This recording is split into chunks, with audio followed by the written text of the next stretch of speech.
Hello दोस्तों, स्वागत है आपका क्रेजी जैक ट्यूटोरियल की एक और नई क्रेजी सी वीडियो में। मैं हूं गौरव और आज की इस वीडियो में मैं आप सभी लोगों को सिखाने जा रहा हूं कक्षा 10 के गणित से प्रश्नावली 8.1 के क्वेश्चन नंबर 4 को। इससे पहले के जो क्वेश्चन है और इससे पहले की जितनी भी प्रश्नावलियां हैं सबके प्लेलिस्ट की लिंक आपको डिस्क्रिप्शन बॉक्स में मिल जाएंगी। तो अगर आप सभी चाहो तो वहां से जाकर के उनको भी देख सकते हो। और इससे पिछली वाली क्वेश्चन की लिंक आपको ऊपर यहाँ पर आई बटन में आ रही होगी, तो अगर आपने अभी तक उसको नहीं देखा है तो वहां से जाकर के उसको भी देख सकते हो। चलिए क्वेश्चन नंबर 4 में देखते हैं हमको क्या दिया गया है। हमको कहा गया है यदि 15 कॉट ए बराबर 8 हो तो साइन ए और सेक ए का मान ज्ञात कीजिए। अब यहाँ पर हमें एक चीज़ दे रखी है, इसको आप सभी अभी के लिए छोड़ दो, ठीक है। ये आप सभी देखिए, हमको दिया गया है 15 कॉट ए बराबर 8, यानी कि यहाँ पर हम लोग एक चीज़ लिखेंगे कि दिया है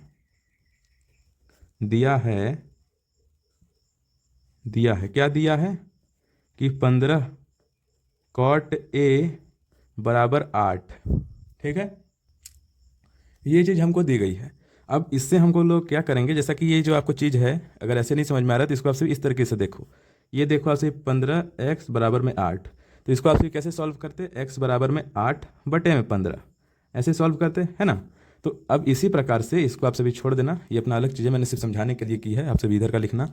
तो इसी को हम लोग सेम इसी तरीके से कर लेंगे कि कॉट ए बराबर में 8 बटे में 15, ठीक है। यानी कॉट ए जो है वो 8 बटे में 15 दे रखा है। अब आपको पता है कि कॉट ए बराबर में क्या होता है, यहाँ पर मैं आपको बताता हूँ। ये देखिए, ये मैंने लिखा। अब sine cos tan cosec sec cot, ठीक, यानी कि आधार बटे लंब। ये ट्रिक मैंने आपको बता रखी है, आधार बटे लंब होता है। तो यहाँ पर हम लोग एक लाइन लिखेंगे कि चूंकि कॉट थीटा बराबर में आधार बटे लंब, इसीलिए 8 बटे में 15 बराबर में आधार बटे में लंब, है ना। ये देखिए, यानी कि एक मिनट, शायद आपको दिख नहीं रहा था, ये देखिए, यानी कि ये जो 8 है यह है अपना आधार और 15 है लंब। समझ में आया? बिल्कुल बहुत ही सिंपल सी चीज़ थी। अब देखिए, यह चीज़ हम लोगों ने निकाली, ठीक है, बहुत ही सिंपल सी चीज़ है, बिल्कुल ही मुश्किल नहीं है। तो यहाँ हमको आधार और लंब तो दे दिया गया है। अब हमको क्या निकालना है दोस्तों, साइन और सेक। तो इसमें जो है हमको कर्ण की भी आवश्यकता होगी, है ना, कर्ण की भी आवश्यकता होगी। तो हम लोग कर्ण निकालेंगे। कर्ण निकालने के लिए हम लोग पाइथागोरस प्रमेय का इस्तेमाल करेंगे। यहाँ पर मैं लिखता हूँ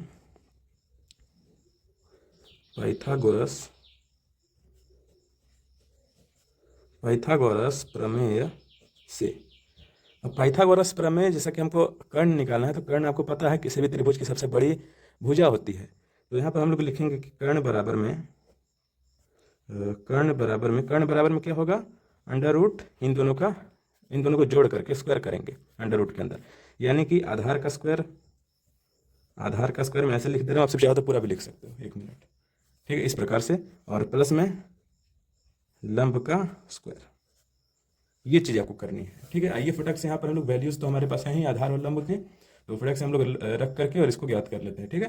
तो देखिए, ये हो जाएगा आपका कर्ण बराबर में अंडर रूट, अब आधार है देखिए अपना 8, तो 8 का स्क्वायर प्लस में लंब है 15, यानी कि 15 का होल स्क्वायर, है ना। अब देखिए, अब हो जाएगा यह कर्ण बराबर में अंडर रूट में 8 का स्क्वायर 8 8 64 प्लस में 15 गुने 15 होता है आपका 225, है ना, 225, 15 का स्क्वायर होता है 15 गुने 15, है ना। अब देखिए, अब इसको मैं थोड़ा सा और ऊपर कर लेता हूँ पेज को, है ना।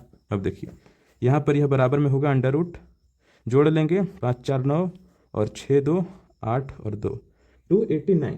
ये होता है आपका किसका, 17 का जो स्क्वायर होता है वो 289 होता है। तो स्क्वायर से स्क्वायर रूट अपना, यानी कि 289 जो अंडर रूट है इसका वैल्यू होता है 17, सिंपल सी बात है। तो ये हम लोगों ने इसका वर्गमूल निकाल दिया, ये है 17। तो यह जो चीज़ है वह अपनी है कर्ण, है ना। तो हमारे पास सभी चीज़ें अभी आ चुकी हैं, ये आप सभी देखिए, यहाँ पर मैं लिख भी देता हूँ लाइन वाइज कि कर्ण बराबर में 17, ठीक है। लंब क्या था, लंब था 15, और आधार क्या था हमारे पास, हमको मिला था ऊपर से 8, है ना, ऊपर शुरुआत में दिया गया था 8। अब ये तीनों चीज़ें अपने पास हैं। अब आपसे देखिए कि हमको ज्ञात क्या करना है। तो हमें यहाँ पर देखिए हमको ज्ञात करना है साइन ए और सेक ए, है ना, साइन ए और सेक ए का मान हमको ज्ञात करना है। तो आपसे बहुत ध्यान से देखिए, यहाँ पर मैं लिखूंगा साइन ए। अब साइन ए बराबर में क्या होता है, ये आप सब ट्रिक से भी देख सकते हो, लाल बटे काका वाले ट्रिक से। ये फर्स्ट अपना होता है लंब बटे कर्ण, यानी कि साइन के लिए, फिर ये कॉस के लिए, फिर ये टैन के लिए, फिर इसी को उल्टा करते जाएंगे तो sine cos tan cosec sec cot, मतलब इसको उल्टा, मतलब कर्ण बटे लंब कॉसेक, कर्ण बटे आधार सेक, और आधार बटे लंब कॉट। इस प्रकार से होता है। आपको पता होगा, मैंने 2 वीडियो से बता ही रहा हूँ, 2-3 वीडियो से, तो आपको पता चल ही गया होगा। ठीक है, नहीं पता है तो आपसे प्लीज़ उन वीडियोस को देखते आइए, उसमें आपको बहुत ही अच्छे तरीके से चीज़ें पता चल जाएंगी। वैसे मैं यहाँ भी पूरा ट्राई कर रहा हूँ आपको सभी चीज़ें अच्छी तरीके से पता चलें। ठीक है, चलिए। और साइन ए होता है कि अपना लंब बटे कर्ण, है ना, तो ये होता है लंब बटे में कर्ण, यह हुई होता है, बहुत ही सिंपल सी चीज़ है। तो लंब देखिए, लंब है आपका 15 और कर्ण है आपका 17, बस यही है आपका आंसर। साइन का मान जो है वो आएगा 15 बटे में 17। बहुत ही सिंपल था, इससे सिंपल क्या कुछ होगा? बिल्कुल नहीं, बहुत ही सिंपल सी चीज़ है ये। तो यहाँ पर हम लोगों ने साइन का तो मान निकाल दिया, अब हमको निकालना था दोस्तों सेक का, है ना। सेक ए का हमको मान निकालना था। सेक ए बराबर में क्या होगा? Sine cos tan cosec sec, यानी कि कर्ण बटे आधार। तो यह होता है आपका कर्ण बटे में आधार, सॉरी आधार, इस तरीके से मैंने लिख दिया कि प्रॉपर लिख लेना, आधार है ना, मैंने गलत लिख लिया था, यहाँ से लिख लीजिए। तो कर्ण है अपना 17 और आधार क्या है? 8 है। ये हो जाएगा आपका आंसर। ठीक है, दोनों के दोनों उत्तर हम लोगों ने बहुत ही इजीली निकाल दिए। ये चैप्टर लोगों को बहुत ही ज़्यादा मुश्किल लगता है, पर उम्मीद करता हूँ कि आपको अब ये आसान ही लग रहा होगा, है ना, क्योंकि बहुत ही सिंपल से कैलकुलेशंस हैं, है ना। कर्ण वगैरह कैसे निकालते हैं पाइथागोरस से, ये भी बहुत ही ज़्यादा सिंपल होता है, और सभी जो अनुपात हैं वो निकालना तो और भी ज़्यादा सिंपल होता है कि नहीं। चलिए, आई होप दोस्तों आपको वीडियो अच्छी लगी होगी, सभी चीज़ें आप लोग समझ गए होंगे। अगर आपको कोई भी डाउट है तो आप सभी कमेंट सेक्शन में जाकर के मुझसे पूछ सकते हो, मैं हर कमेंट का रिप्लाई करता हूँ। ठीक है, और जितने भी लोग आपसे चैनल पर नए हो या फिर पुराने भी हो और अभी तक सब्सक्राइब नहीं किया है तो प्लीज़ सब्सक्राइब कर देना, इससे आपको आगे आने वाली वीडियोज़ की नोटिफिकेशन मिलती रहेंगी।